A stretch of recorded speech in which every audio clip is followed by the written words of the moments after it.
বাচ্চাটা পাগল হলো নাকি? মুমু মুমু করে চিৎকার করে করে সারা পাড়া মাথায় করছে যে, আবার এদিকে নাচতেও শুরু করেছে। ওরে দাঁড়া, কি হয়েছে বল।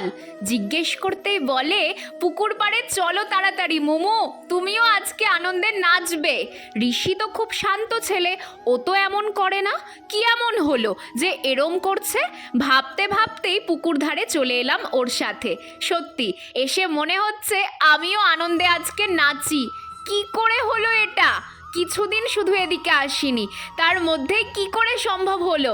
ইস কি সুন্দর।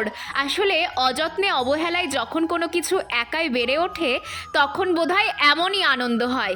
এর আগে তোমাদের দেখিয়েছিলাম না, পুকুর ধারে 6-7টা বাঁধাকপি ফুলকপি গাছ বসিয়েছি, কিন্তু সূর্যের আলোর অভাবে গাছগুলো তো বেড়েই উঠছিল না।